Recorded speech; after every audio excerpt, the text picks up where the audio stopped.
अगर आप महाराष्ट्र में हिंदी नहीं बोलते हैं तो आपको थप्पड़ मारा जाएगा। और सरकार महाराष्ट्र में बीजेपी की है, फडणवीस मुख्यमंत्री हैं और वो कोई कार्रवाई नहीं करेंगे। राज ठाकरे उनके दोस्त हैं और उनको बिहार में वोट भी चाहिए। यूपी में यादव हैं, दलित हैं, पिछड़े हैं, तो आपको न्याय नहीं मिलेगा। आपकी बहन बेटियों के साथ रेप होगा, हत्याएं हो जाएंगी। और अगर आपके नेता या आप सड़कों पर प्रदर्शन करेंगे तो कॉन्स्पिरेसी की जाएगी, आगजनी करवाई जाएगी और साथ ही आपको जेल में डाल दिया जाएगा। और जेल में ही नहीं डाला जाएगा, पूरी दुनिया को बताया जाएगा कि हम आपके साथ आपको कान पकड़ के उठक बैठक करवाएंगे और उसकी तस्वीरें जारी की जाएगी। जी हां, ये आज यूपी में हुआ है, ये तस्वीरें देख लीजिए। ये सारे कहा जा रहा है कि ये जो 400 लोगों के खिलाफ एफआईआर हुई है, 50 लोग गिरफ्तार हुए हैं। कहा जा रहा है कि ये आजाद समाज पार्टी और भीम आर्मी के कार्यकर्ता हैं और इनको कान पकड़ के उठक बैठक कराया जा रहा है। पूरे देश में गुस्सा है। चंद्रशेखर आजाद ने कहा है कि हम इनकी मदद करेंगे, हमारी लीगल टीम है, लेकिन उन्होंने कहा है कि जो उपद्रवी थे उनकी जांच हो। कई सारे ऐसे वीडियो सामने आ रहे हैं जिसमें पुलिस वाले और उपद्रवी आमने सामने और दोनों एक ही गाड़ी को तोड़ रहे हैं। सोचिए, उपद्रवियों ने पुलिस की गाड़ी तोड़ी है तो मान लेते हैं कि ये भीम आर्मी के लोग होंगे, आईएएसपी के, पुलिस पर गुस्सा निकाला। लेकिन यह कैसे संभव है कि भीम आर्मी के आदमी और पुलिस दोनों एक साथ एक गाड़ी को तोड़ रहे हैं? क्या यह बड़ी साजिश नहीं लग रही है आपको? इटावा में जिस यादव को बाल मूड़ दिया गया, पेशाब छिड़का गया, नाक रगड़वाया गया, अब रामदेव यादव भी कह रहे हैं कि यह तो अपमान है यादवों का, भगवान कृष्ण हमारे हैं तो हम कथा नहीं कहेंगे। धीरेंद्र शास्त्री कह रहा है कि यह गलत है, ये लोग फंस गए हैं। लेकिन जो शंकराचार्य है वो सरेआम कह रहा है कि आरक्षण खत्म होना चाहिए। ये बड़ी महीन साजिश है जिसको आपको समझना पड़ेगा। और बीजेपी यूपी में ओबीसी अध्यक्ष ढूंढ रही है, केंद्र में ओबीसी अध्यक्ष ढूंढ रही है, एससी एसटी लोगों की नौकरियां जा रही है, बैकलॉग नहीं भरा जा रहा है, एक वैकेंसी में ईमानदारी नहीं है और आप ओबीसी एससी अध्यक्ष बन रहे हैं। मध्य प्रदेश में 1000 करोड़ के घोटाले का एक मंत्री पर लगा है। देखते हैं बीजेपी इसमें क्या कार्रवाई करती है। चूंकि मंत्री जी आदिवासी समाज से हैं तो मुझे लगता है कार्रवाई हो जाएगी और मीडिया में खबरें भी चलेंगी।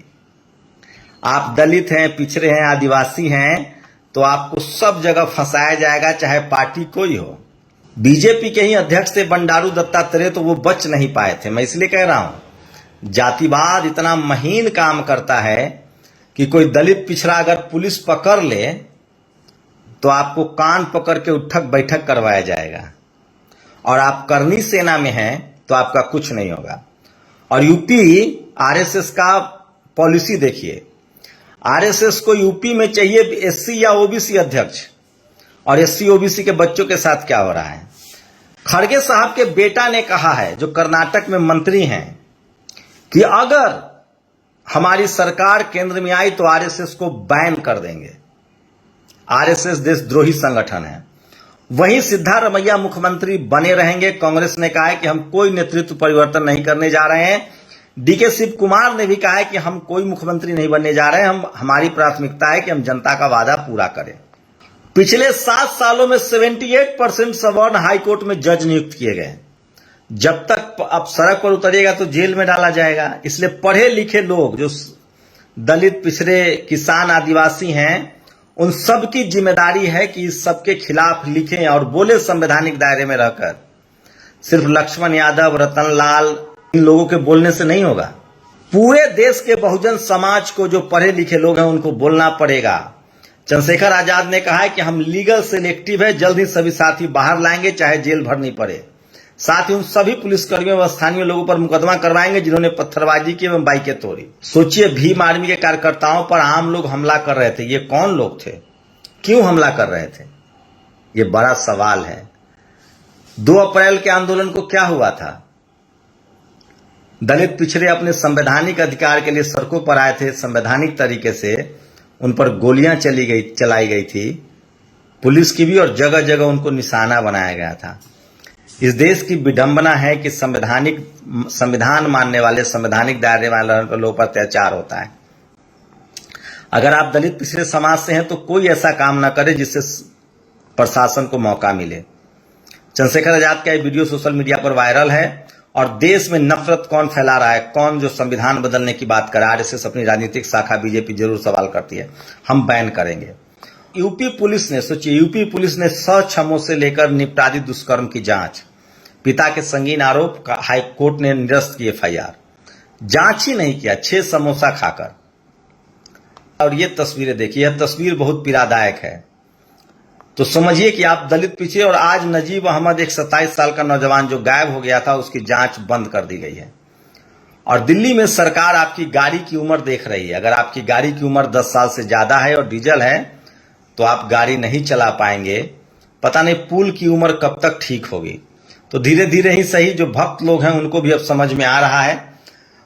और अब बात बिहार में लोगों ने हल्ला बोल दिया है। चुनाव आयोग के सारी पॉलिसी जो है वो धरा का धरा रह जाएगा। चुनाव आयोग ने कहा था कि 87 से पहले जिनका जन्म हुआ है वो एक जन्म प्रमाण पत्र, 87 के बाद माता पिता का जन्म प्रमाण पत्र, और 2003 के बाद अपना भी जन्म प्रमाण पत्र और माता पिता का भी, तीनों दीजिए। इसको लेकर लगातार प्रेस कॉन्फ्रेंस हो रही है और चुनाव आयोग की इस खेल को लोग समझ रहे हैं। तो क्या दलित पिछड़ों का नाम काटने की साजिश है? ये बड़ा सवाल है। बीजेपी यूपी के लिए ओबीसी या एससी अध्यक्ष ढूंढ रही है, राष्ट्रीय अध्यक्ष के लिए ओबीसी या एससी ढूंढ रही है, या एसटी ट्राइबल। सवाल है कि बैकलॉग नहीं भरा जा रहा है, संवैधानिक अधिकार नहीं दिए जा रहे हैं, कॉलेजियम नहीं हटाया जा रहा है। आप समझते हैं कि आप ठग देंगे। अब बहुजन समाज के लोग जाग रहे हैं और बहुजन समाज के मुद्दे पर ही अब चुनाव होगा। काश बहुजन दल कॉलेजियम के खिलाफ बोलते, चपरासी से लेकर चीफ जस्टिस तक जो भर्ती हो रही है उसके बारे में भी बोलते तो ज्यादा अच्छा रहता। सांसद चंद्रशेखर आजाद के 550 समर्थकों पर मुकदमा, 75 गिरफ्तार, एनएसए गैंगस्टर एक्ट लगेगा।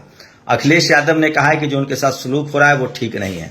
और 1 जुलाई को भारत बंद का ऐलान किया गया है, बामसेफ ने ऐलान किया है और तमाम देश के लोग जा रहे हैं। और बसपा और सपा साथ होती तो आज यूपी में दलितों की ऐसी स्थिति न होती।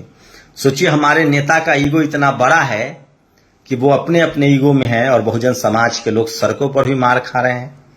जो नौकर, सोचिए, अच्छा चलिए, इसमें तो आप कह देंगे कि सड़क पर उतरा, बदसलूकी की, तो ये है। जो सरकारी नौकरी में है बहुजन, वो कौन सा बदसलूकी करता है? लालू यादव, मुलायम सिंह यादव, मायावती जी, हेमंत सोरेन, शिबू सोरेन, सब जेल हुआ है। इस देश के सारे दलित, पिछड़े, किसान, आदिवासी, अल्पसंख्यक बेईमान हैं, भ्रष्ट हैं, कानून नहीं मानते हैं।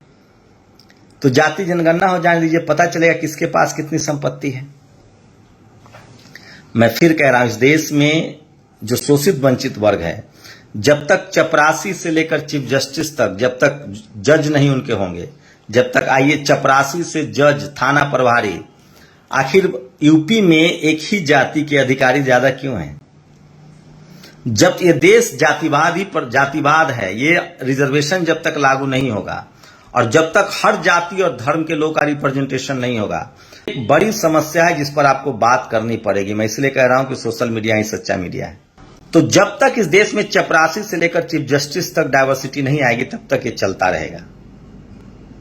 इस देश में जब तक रिजर्वेशन नहीं होगा, तब तक अगर नजीब नहीं मिलेगा, उमर खालिद को जमानत नहीं मिलेगी, मिरान हैदर जेल में रहेगा, दलित, पिछड़े, किसान, आदिवासी, अल्पसंख्यकों पर संवैधानिक दायरे में रहकर उन पर अत्याचार किया जाएगा। इसलिए डाइवर्सिटी जरूरी है, रिजर्वेशन जरूरी है। जब सब जाति धर्म के लोगों की भागीदारी होगी बराबर, तो कोई किसी पर अन्याय नहीं कर पाएगा। फिर यह देश सोने की चिड़िया बनेगा, तब संविधान पूरी तरह से लागू होगा। शुक्रिया। दस्तक की आपसे गुजारिश है कि अगर इसको बचाना चाहते हैं तो नेशनल दस्तक को सब्सक्राइब करने के लिए रेड कलर के सब्सक्राइब बटन को दबाएं, फिर बेल आइकन की घंटी दबाएं। नेशनल दस्तक को बचाने के लिए बहुत जरूरी है कि हर खबर को शेयर करें, लाइक करें, कमेंट जरूर करें।